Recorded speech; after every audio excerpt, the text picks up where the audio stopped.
Evening again, Dr. Carrigan.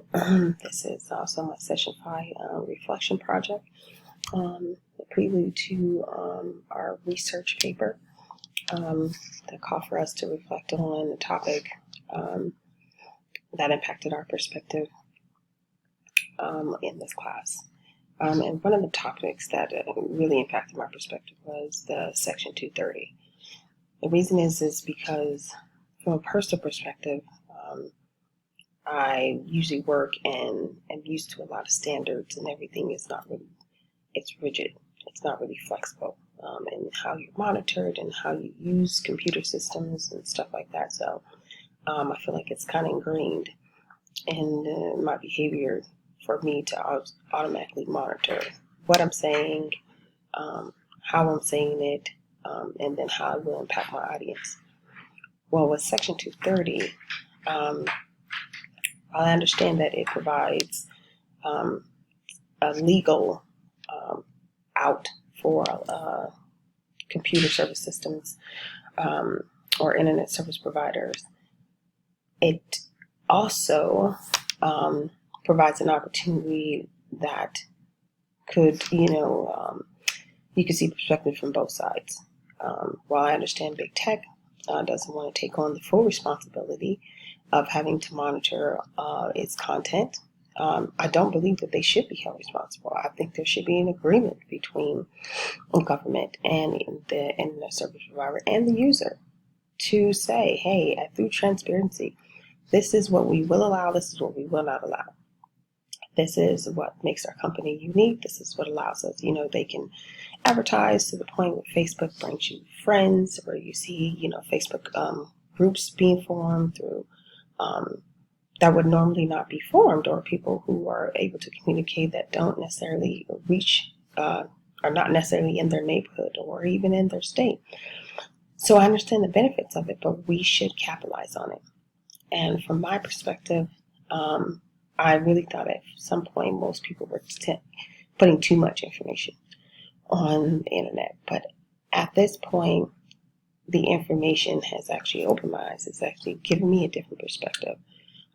Even especially social activists, organizations like Black Lives Matter or white nationalists, it forces you to almost see their perspective, or even to listen to them if you, give it time, and actually to see exactly what they are. What are their frustrations? From Black Lives Matter perspective, it was, that the community is not being seen, that they're being overlooked. They've been overlooked for a long time. For me personally, I can attest to that. From the white nationalist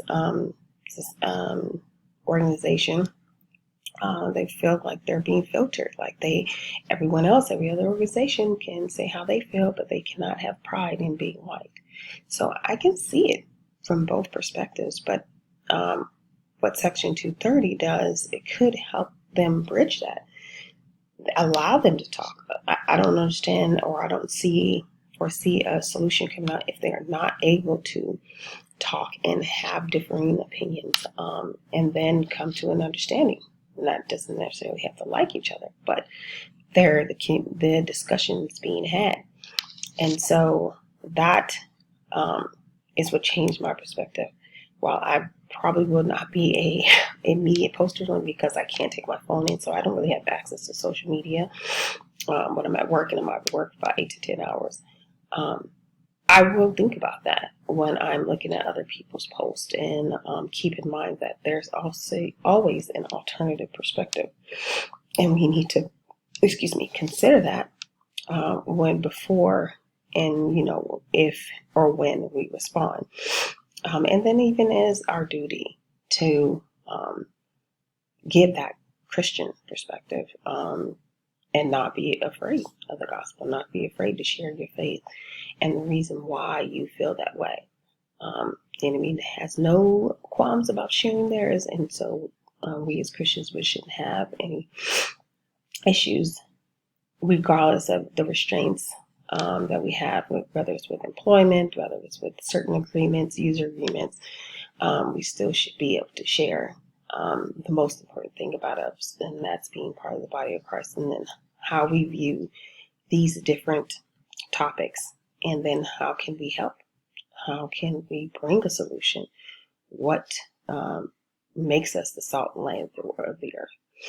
So what I would say is my reflection is that has definitely changed my perspective in how often and then how the internet is being used and the potential it has to share information that's not necessarily pretty, but it may invoke a conversation that needs to be had. Thank you.